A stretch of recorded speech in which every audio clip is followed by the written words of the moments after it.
안녕하세요. 사연을 부탁해입니다. 오늘의 사연을 소개하겠습니다. 어느 날 집에 들어온 아빠가 힘겨운 표정으로 한숨만 쉬고 있었어요. 그 모습에 걱정이 된 제가 아빠에게 물었어요. 아빠, 무슨 일 있는 거야? 왜 그렇게 한숨만 쉬고 있어? 이번에 팀장이 새로 왔는데 사장 조카라고 하더구나. 근데 그게 왜? 그게 무슨 문제라도 되는 거야? 우선은 나보다 나이가 어려도 너무 어리잖아. 그러다 보니 내가 불편할 수밖에 없고 말이야. 아빠가 회사에서 있었던 일에 대해 힘겹게 말을 꺼냈는데요. 우리 아빠는 회사에서 전기 시설 관련 일을 담당하고 있었어요. 고등학교를 졸업하고 관련 자격증을 따서 남들보다 더 열심히 일을 했다고 합니다. 그래서인지 회사에서도 나름 인정도 받고 잘 지냈는데요. 어느 순간부터 대학을 졸업한 젊은 사람들이 들어오면서 점점 설 자리가 없어지는 것 같다고 했어요. 그러다가 시간이 지나면서 지금의 회사에서 파견 근로로 일을 하게 되었는데요. 아빠는 풍부한 경험들과 성실함을 인정받으면서 나름 자부심을 가지고 일을 하고 있었습니다. 아빠는 그곳에서 파견 근로로 일을 하고 있었기에 젊은 상사들과도 일을 해야 할 수밖에 없었는데요. 대부분은 조금 불편해하다가도 시간이 지나면 지날수록 아빠를 인정해주는 분위기였어요. 하지만 사장 조카라는 사람은 많이 악독한 사람이었던 모양이었습니다. 그냥 학벌만 가지고 아빠를 무시하기 일쑤였다고 하니까요. 한마디로 파견 근로자인 우리 아빠에게 그렇게나 함부로 했다고 합니다. 간혹가다 아빠가 일적으로 조언이라도 하려고 하면 막말을 해대기 일쑤였다네요. 저기 이 팀장님, 기계실 변압기가 수리로는 안 될 것 같은데 교체를 해줘야 할 것 같습니다. 이러다가 변압기 과부하로 화재가 발생되기라도 하면 큰일 날 것 같아서요. 당신이 팀장이야? 파견사원 주제에 당신이 뭘 한다고 나서고 그래? 당신은 그딴 거 신경 쓰지 말고 시키는 일이나 잘해. 알겠어? 어디서 감히 파견 근로자가 팀장한테 이래라 저래라야. 내가 딱 보니 지금까지 회사 꼬라지가 어떻게 돌아가는지 안 봐도 훤하다 훤해. 전에 팀장은 경력이 오래됐다고 당신 말을 잘 들어준 모양인데 난 그렇게 호락호락한 사람이 아니야. 그러니까 나한테 이래라 저래라 하지 말란 말이야. 팀장이 아빠의 말을 들은 척도 하지 않았다고 하네요. 팀장이란 사람 나이가 저와 비슷한 나이라고 했는데요. 아빠뿐만 아니라 나이가 많고 적고 간에 파견 근로자들에게 무조건 반말을 일삼았다고 하네요. 하지만 목구멍이 포도청이라고 다들 그냥 참고만 있었던 모양인데요. 그도 그럴 수밖에 없었던 것이 다들 그런 일자리라 할지라도 그저 감지덕지하다는 생각을 했다고 하니까요. 암튼 그날 팀장이 아빠한테 그토록 막말을 쏟아냈다는데요. 평소 아빠와 친하게 지내던 분이 조용히 묻더랍니다. 저기 저번에 그 변압기 수리를 했는데 지금은 더 상태가 안 좋아진 것 같아요. 저러다 큰일 나는 거 아닌지 모르겠네요. 그러게 말이야. 이게 잘못하면 화재가 발생할 수도 있는데 걱정이야. 저러다 화재라도 발생하면 큰일 날 텐데 말이야. 우선은 우리가 조금 더 자주 확인을 해보는 수밖에 없으니 한번 해보는 데까지 해보자고. 아빠가 다른 파견 근로자 직원들을 다독였다고 하네요. 그러면서 팀장에게 그 기기가 위험하다는 것을 지속적으로 말하기도 했고요. 하지만 그럴 때마다 팀장이 아빠에게 윽박을 질러댔다고 합니다. 그러던 어느 날 결국 일이 터지고야 말았는데요. 아빠가 걱정하던 그 변압기에서 화재가 발생해서 회사가 발칵 뒤집어졌다고 합니다. 그런데 문제는 화재가 발생하자마자 팀장이 그 모든 잘못을 파견 근로자들에게 덤터기를 씌웠다고 하네요. 그러니까 팀장 본인이 분명히 기계에 이상이 있었다고 했음에도 파견 근로자들이 고집을 피워가며 전혀 들어먹지를 않았다라고 하면서 팀장인 자신보다 나이가 많다고 말을 잘 들어먹지 않는다라는 말까지 하면서 제대로 덤터기를 씌운 모양이었어요. 물론 아빠와 직원들이 그 부분에 대해 아니라고 해명을 해봤지만 아둔하기만 한 사장은 자신의 조카 편만 들기 바빴다고 하고요. 결국 그 화재로 인해 아빠와 직원 몇몇이 책임을 지고 회사를 나와야만 했습니다. 그날 이후 아빠는 거의 화병이 날 지경이었는데요. 팀장의 행동에 큰 충격을 받은 듯한 모습이었거든요. 그 뒤 한 달가량을 자포자기한 모습으로 지내던 아빠가 다시 일자리를 찾기 시작했지만 그 화재 사건이 아름아름 소문이 나면서 채용의 어려움을 겪어야만 했습니다. 그런 아빠가 안쓰러워 제가 채용 사이트에 들어가서 확인을 하다가 아빠에게 정보를 전달해주곤 했는데요. 재취업은 잘 되지 않았어요. 결국 제가 아빠를 위로했고요. 아빠, 우선 우리가 벌고 있으니까 천천히 알아봐. 분명 잘 될 거야. 부모가 돼서 니들한테 민폐는 끼치지 말아야 할 텐데. 정말 미안하구나. 미안하긴 뭐가 미안해. 우선 우리 둘 다 돈 잘 벌고 있으니까 그런 생각은 하지도 마. 우리 대학까지 다 보내주고 이만큼 키워줬는데 우리도 보답은 해야지. 말만이라도 고맙구나. 아빠의 눈에 이슬이 맺혀 있었어요. 그 모습을 보며 아빠의 고충이 짐작이 되고도 남았습니다. 그렇게 아빠는 면접을 보는 족족 취업에 실패를 했는데요. 가장 큰 이유 중 하나가 나이였던 것 같습니다. 아무래도 회사 내에 젊은 관리자들이 많다 보니 아무리 경험이 풍부하다고 해도 나이가 많은 아빠를 채용하기를 꺼리는 듯 했거든요. 그러던 어느 날 충격적인 사건이 일어났어요. 그날도 역시 제가 아빠에게 취업 정보를 전달해주고 있었는데요. 뭐? 땡땡 기업? 거기가 중소기업 중에서는 나름 알아주는 기업이잖니. 그렇다고 하더라고. 근데 그런 곳에서 나같이 나이 많은 사람을 뽑기나 하겠냐? 그래도 한번 시도는 해볼 만하지. 그러다가 떨어지면 잘 먹고 잘 살아라 하고 오면 그만이고 경험 삼아 한번 면접 보러 가봐. 사실 내가 아빠 몰래 이력서를 넣었는데 면접을 보러 오라고 하더라고. 뭐? 이력서를 언제 넣었어? 아빠가 맨날 실망하니까 내가 몰래 넣어봤어. 너무 기대는 하지 말고 그냥 경험 삼아 한번 본다고 생각하고 다녀와. 라며 제가 아빠를 설득했고 며칠 후 아빠가 면접을 보러 갔는데요. 그곳에서 기가 막힌 일이 일어날 줄 누가 알았겠습니까? 우선 면접장 앞 의자에 앉아 대기를 하고 있었다는데요. 아무리 둘러봐도 다들 젊은 사람들 뿐이더랍니다.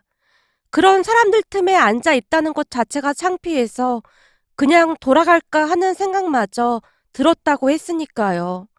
하지만 일자리를 알아봐준 제 얼굴이 아른거려서 그냥 나올 수가 없었다네요. 어차피 다시 볼 사람들도 아니니까 후회나 없게 보고 가자라는 마음으로 대기하고 있었다는데요. 잠시 후 아빠 이름이 호명됐고 떨리는 마음으로 면접장으로 들어갔다고 합니다. 그런데 역시나 면접을 보는 내내 아빠에게 단 한 명도 질문을 하지 않더랍니다. 그 모습에 서류 전형에서 뭔가 잘못됐던 게 아닌가 하는 생각마저 들었다는데요. 그렇게 앉아만 있던 아빠가 안쓰러워 보였던지 한 면접관이 그냥 지나가듯 질문 하나를 했다네요. 저기 김병관 씨는 살면서 가장 자랑스러웠던 순간이 언제였나요? 그동안 살면서 자식들을 잘 키워냈다는 것에 뿌듯함을 느끼고 있지만 무엇보다도 제가 96년도 7월에 지리산 피아골 계곡에서 사람을 구한 적이 있었습니다. 그때가 제 인생에서 가장 뿌듯했던 기억이라고 할 수 있겠습니다. 그 사람이 지금쯤 30살 초반쯤 됐겠네요. 그 이야기를 하면서 아빠도 모르게 얼굴에 미소가 번졌다고 하는데요. 아빠의 말을 가만히 듣고만 있던 다른 면접관이 묻더랍니다. 혹시 지리산 피아골이라고 하면 화개장터가 가까이 있던 그곳을 말씀하시는지요? 네, 맞습니다. 그 근처에 화개장터가 있지요. 제 고향이라 아주 잘 알고 있습니다. 그곳 계곡 물살이 빨라서 자칫하면 큰일 날 뻔했지요. 맞습니다. 하필 거기가 물살도 빠르고 깊은 곳이라 아주 큰일 날 뻔했습니다. 근데 그걸 어떻게 아시는 겁니까? 아빠가 놀란 채 면접관 한 명을 뚫어져라 바라봤다고 하는데요. 혹시 그날 심폐소생술도 직접 하셨나요? 그럼요. 제가 이래봬도 해병대 출신이라 수영 하나는 아주 기가 막히게 한답니다. 물속에서 구하자마자 심폐소생술도 했습니다. 눈 뜨는 모습까지 보고 자리를 이동했으니 아마도 잘 컸을 겁니다. 사실 아주 오래전에 가족들과 함께 계곡으로 놀러 갔었는데요. 그곳은 아빠의 고향으로 할머니, 할아버지가 계셔서 자주 놀러 가곤 했거든요. 그런데 그곳에서 아빠가 사람 한 명을 살렸다고 했어요. 저도 그 자리에 있었다고 하는데 잘 기억은 나지 않지만 아빠는 그날 일을 아주 뿌듯하게 생각하곤 했어요. 심폐소생술까지 직접 해서 살린 사람이라고 했으니까요. 그렇게 면접관들뿐만 아니라 면접을 보러 온 사람들조차도 아빠를 뚫어져라 바라보고 있었다고 하네요. 그제서야 당신이 쓸데없는 말을 너무 많이 했다는 사실을 깨닫고는 얼굴이 시뻘개진 채 고개를 푹 숙였다는데요. 그 모습에 이번에도 역시나 떨어졌구나 하는 생각으로 모든 걸 포기한 채 그냥 앉아만 있었다네요. 물론 그 뒤 면접관들이 다시 질문조차 하지 않았고요. 그리고 잠시 후 면접이 끝났다고 합니다. 제가 집에 들어가자마자 아빠가 미안한 듯 말했어요. 네가 애써줬는데 정말 미안하다. 미안하긴 뭐가 미안해. 어차피 어려울 거 알고 있었던 거잖아. 또다시 도전해보면 되는 거지 뭐. 너무 조급하게 생각하지 말고 천천히 알아보면 되는 거라니까. 면접 보면서 괜시레 이상한 말까지 해서 더 그랬어. 이상한 말이라니? 무슨 말을 했는데? 아니 그동안 살면서 제일 뿌듯했던 일이 뭐냐고 묻길래 나도 모르게 그때 계곡에서 사람 살린 얘기를 했지 뭐야. 근데 그게 뭐가 잘못됐다는 거야? 거기서 괜시레 그런 말을 할 필요가 없었다 그 말인 거지. 아빠가 후회스럽다는 듯이 긴 한숨을 내쉬고 있었어요. 그런데 다음날 그 회사에서 전화가 걸려왔다며 아빠가 놀라서 말했어요. 이게 꿈이냐 생시냐? 왜? 무슨 일인데 그래? 그 면접 본 회사에서 전화가 왔는데 내일 회사로 좀 와달라고 하지 뭐냐? 뭐야, 그럼 면접에 합격한 거야? 근데 그게 좀 이상해. 나한테 합격이라든지 그런 말은 없고 그냥 회사로 좀 나와달라고만 하지 뭐냐? 뭐? 그럼 합격이다 그런 말은 없었다는 거야? 그래서 내가 물어봤거든. 혹시 합격이냐고. 그랬더니 전화를 건 사람이 그냥 얼버무리면서 내일 11시까지 회사로 나와달라고만 하지 뭐냐? 아빠가 이상하다는 듯이 고개를 갸우뚱거리고 있었는데요. 옆에 있던 엄마도 뭔가 이상하다는 듯이 아빠를 바라보고 있을 뿐이었어요. 그렇게 다음날 아빠가 그 회사로 찾아갔는데요. 회사에 도착해서 아빠가 이름을 대자 한 직원이 아빠를 사무실 안쪽으로 데리고 갔다고 합니다. 직원이 노크를 하자 안쪽에서 들어오라고 했고 잔뜩 긴장한 채 들어갔더니 그곳이 바로 사장실이더랍니다. 놀란 아빠가 잔뜩 움츠러든 채 허리 숙여 인사를 했다는데요. 그 사장이란 사람이 벌떡 일어나더니만 아빠 앞으로 성큼성큼 다가오더랍니다. 그 모습에 아빠가 움찔한 채 뒷걸음질을 쳤을 정도였다고 하네요. 그런 아빠의 모습은 아랑곳하지도 않고 사장이 아빠의 손을 덥석 잡더니 말했답니다. 안녕하세요. 제가 얼마나 찾았는지 모르시죠? 네? 그게 무슨 말씀이세요? 그때 지리산 계곡에서 구해준 사람이 바로 우리 아들입니다. 우리 아들 구해주시고 아무렇지도 않게 사라지셔서 제대로 인사도 못 드렸습니다. 그때 너무 경황이 없었거든요. 우리가 그곳에 현수막도 걸고 했는데 결국 선생님을 찾지 못했어요. 이렇게 다시 만나게 되다니 너무 기쁘고 감사합니다. 아무래도 하늘이 우리를 다시 연결해 준 게 아닌가 싶네요. 우리 가족은 그날 날짜도 절대 잊지 않고 있답니다. 덕분에 우리 아들은 매년 생일 잔치를 2번씩 하고 있고요. 네? 아드님이요? 그럼 그때 제가 살린 사람이 아드님이란 말씀이십니까? 그러니까 그때가 96년 7월 26일이었을 겁니다. 맞습니다. 근데 어떻게 날짜까지 정확히 기억을 하고 계신 겁니까? 사실 우리 어머님 생신이 7월 25일이었거든요. 우리 가족이 그 다음 계곡으로 놀러 갔으니까 당연히 기억을 할 수밖에요. 그러셨군요. 정말 감사합니다. 그때 우리 아들이 벌써 30살이 넘었네요. 벌써 그렇게 됐네요. 지금은 잘 지내고 있는 거죠? 그럼요. 덕분에 아주 잘 지내고 있습니다. 제가 그날 잠시 자리를 비운 틈에 사고가 나서 어찌나 놀랐는지 모른답니다. 그런데 선생님께서 몸을 아끼지 않고 도와주셔서 정말 감사했습니다. 사실 우리 아들이 3대 독자입니다. 그런 아들을 살려주신 겁니다. 아닙니다. 별 말씀을요. 아마도 누구라도 그랬을 겁니다. 말을 하는 내내 사장님의 눈시울이 붉어져 있었다는데요. 그렇게 아빠와 사장님이 지나간 일들을 회상하며 한참을 대화했다네요. 잠시 후 사장님이 아빠에게 어렵게 말을 꺼내더랍니다. 그래서 말인데, 이제는 제가 은혜를 좀 갚고 싶습니다. 벌써 은혜를 갚았어야 했는데 너무 늦어서 죄송합니다. 아이고, 아닙니다. 진짜 괜찮습니다. 저는 단지 잘 지내고 있다는 소식만으로도 그냥 뿌듯하기만 한걸요.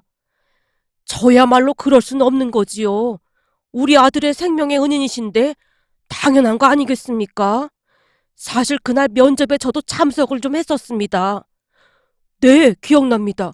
그때 제게 계곡 관련 질문을 하셨었죠? 맞습니다. 그때 어찌나 소름이 끼쳤는지 모르겠습니다. 다만 면접을 보는 와중이어서 그냥 꾹 참고 있었지만 말이죠. 그날 제가 이력서를 좀 봤는데 경력이 아주 화려하시더군요. 아닙니다.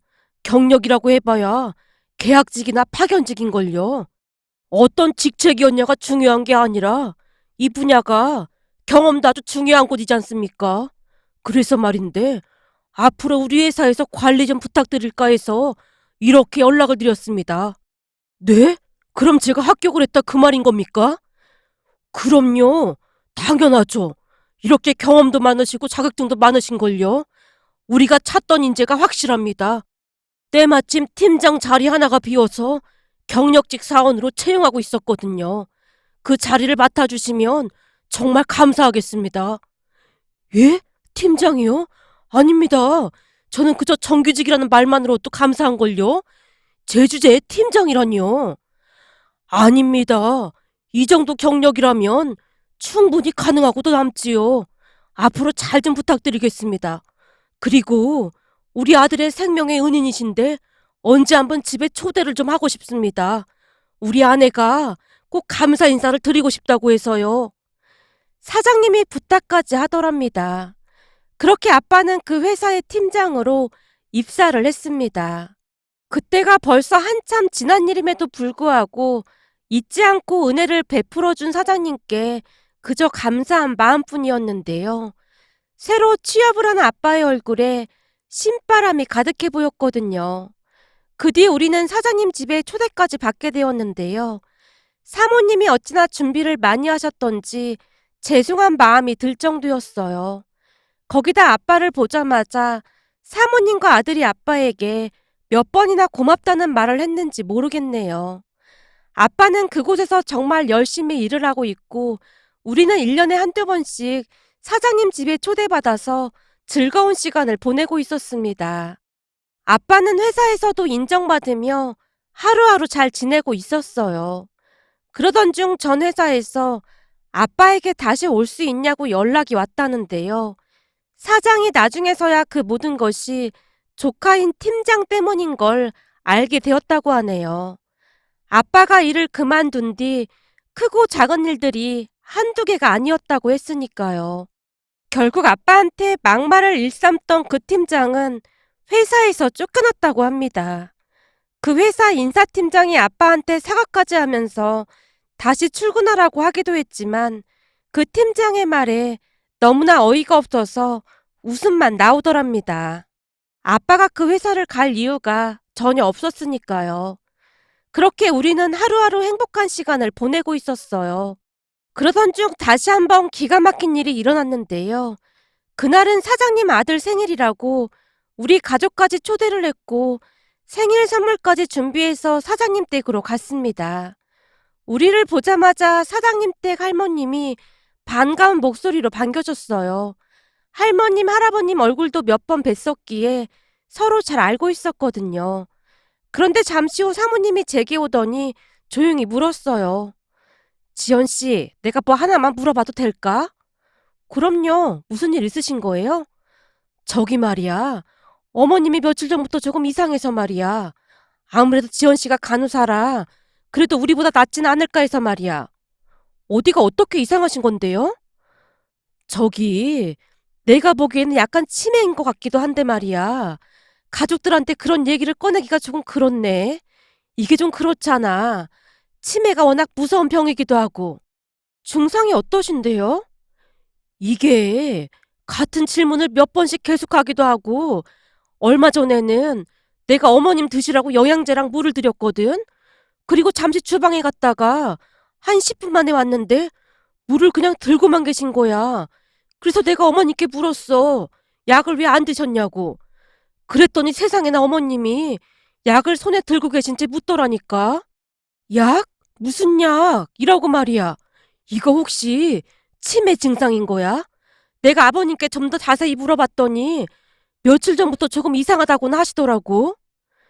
그게 치매인지는 확실히 검사를 해봐야겠지만 뭔가 심상치 않아 보이긴 해요. 다른 증상은 더 없었어요? 아버님 말씀으로는 요즘 들어 심한 두통을 호소하시기도 하고 눈이 잘 안 보인다고 하셨다고 했나? 겹쳐 보이는 적도 있다고 하시더라고. 근데 또 어떻게 보면 아무 이상이 없는 것 같기도 해서 말이야. 말을 하는 내내 사모님의 얼굴에 걱정이 가득해 보였습니다. 제가 보기엔 치매라고 하기보다는 뇌경색 증상이 좀 있어 보이는 것 같아요. 우리 병원에도 이런 증상으로 뇌경색 판정을 받으셨던 분들이 꽤 계시거든요. 되도록 빨리 병원에 가셔서 정밀 검사를 받아보셔야 할 것 같아요. 뇌경색?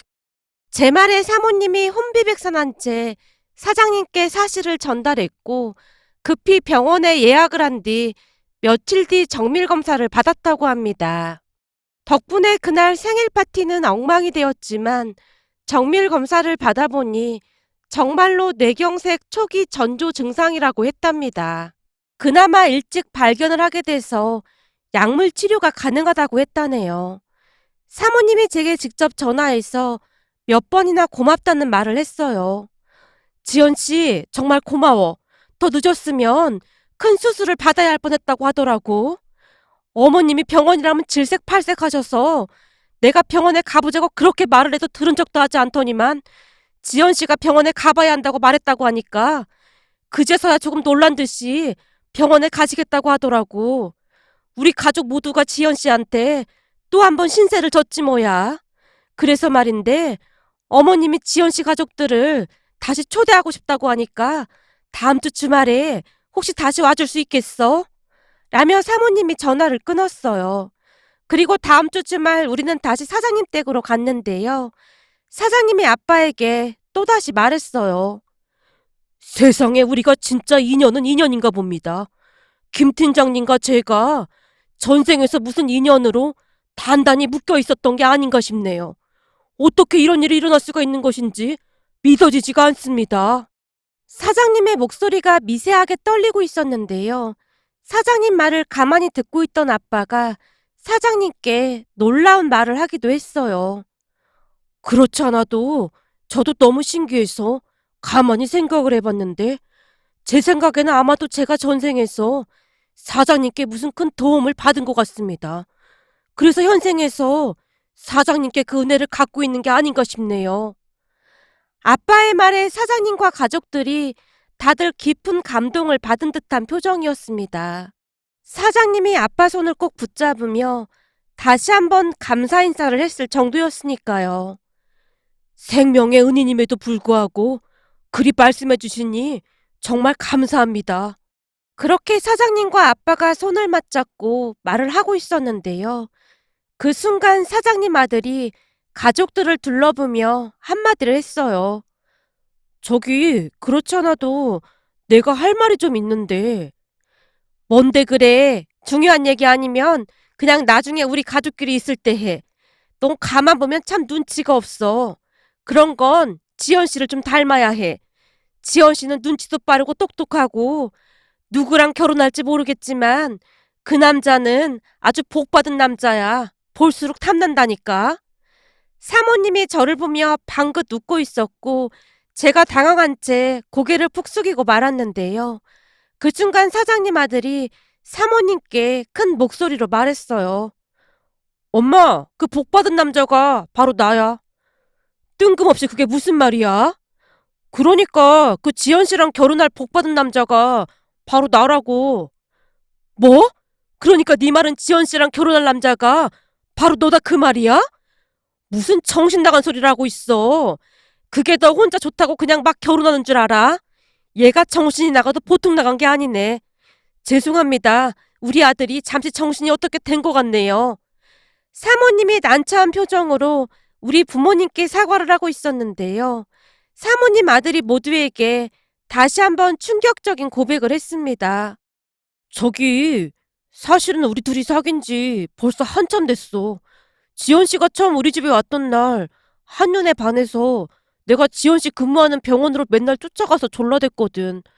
그렇게 우리 둘이 지금까지 아주 잘 사귀고 있었어. 그리고 난 최대한 빨리 결혼하고 싶어서 이렇게 말을 꺼낸 거고. 남자친구의 말에 모두들 입만 벌린 채 아무 말도 못하고 있었는데요. 놀란 채 넋이 나가 있던 엄마가 제게 물었어요. 너 이게 다 사실이야? 진짜로 둘이 사귀고 있었던 거야? 엄마, 내가 속이려고 그런 건 아니었고 어쩌다 보니 말을 할 수가 없었어. 근데 우리 둘이 사귀는 건 맞아. 아닌 밤중에 홍두깨도 아니고 이게 뭔 일이야 그래? 엄마 입에서 그 말이 툭 하고 튀어나왔는데요. 그 순간 남친 어머니가 갑자기 큰 소리로 말을 하는 게 아니겠어요? 그게 정말이니? 니들 둘이 진짜 사귀는 거야? 세상에 우리 아들 눈이 이렇게나 높았다니 새삼 놀랐네. 우리 아들 잘했다 아주 잘했어. 그렇잖아도 우리 모두 지연 씨가 우리 집 며느리가 되면 좋겠다는 말을 입에 달고 살고 있었는데 어쩜 그 소원이 이루어졌네. 어머님 아버님 지연 씨가 손주 며느리가 될 것 같네요. 남친 가족들이 손까지 맞잡고 좋아하고 있었어요. 그 모습에 우리 가족은 어안이 벙벙한 채 서 있을 뿐이었고요. 그렇게 식사를 하면서 많은 대화를 나눴는데요. 남친 어머니 말로는 처음부터 제가 낯설지가 않았답니다. 딱 보자마자 우리랑 뭔가가 연결되어 있는 느낌이었다니까요. 사실 이런 말 하기가 좀 그렇긴 한데 지연 씨가 너무 마음에 들어서 우리 아들이랑 한번 만나보라고 하면 어떻겠냐고 남편한테 말을 꺼낸 적도 있었어요. 남편이 하는 말이 지연 씨 아버님이 우리 회사에서 일을 하고 계신데 괜시레 마음 불편하게 하지 말라고 말리더라고요. 그래서 제가 혼자 속만 끓이고 있었지 뭡니까. 혹여나 우리 집에 올 때마다 지연 씨한테 남자친구라도 생겼을까봐 맨날 물어봤던 이유가 바로 그 이유였어요. 그 말에 곰곰이 생각을 해보니 정말로 저를 만날 때마다 제게 남자친구가 있느냐고 물었던 기억이 났습니다. 물론 그때는 우리 둘이 사귀고 있던 중이었지만 제 입장에서는 먼저 말을 꺼낼 수가 없었고요. 아무래도 남친 집안과 우리 집안이 차이가 나도 너무나 많이 났기에 제 입장에서는 걱정이 될 수밖에 없었거든요. 하지만 남친 가족들은 우리가 보통 인연이 아님을 이미 확신하고 있는 듯해 보였어요. 그 뒤 우리는 어마어마한 축복을 받으며 결혼을 했습니다. 물론 현재까지도 아주 행복하게 잘 살고 있고요. 시부모님뿐만 아니라 할머님, 할아버님께서도 어찌나 공주 대접을 해주시는지 몸둘 바를 모를 정도랍니다. 얼마 전에는 아빠와 남편이 가볍게 술을 한 잔 마시던 중 아빠가 감격스러운 듯 말했어요. 알고 보니 그때 말이야. 내가 미래의 우리 사위를 구했던 거야. 내가 어디 가서 이런 말을 하면 아무도 믿지를 않아. 세상에 이런 일이 얼마나 있을까 싶은 생각까지 든다니까. 아빠의 말에 우리 모두 동감을 했고 말이죠. 요즘은 제가 임신까지 하면서 양가가 축제 분위기인데요.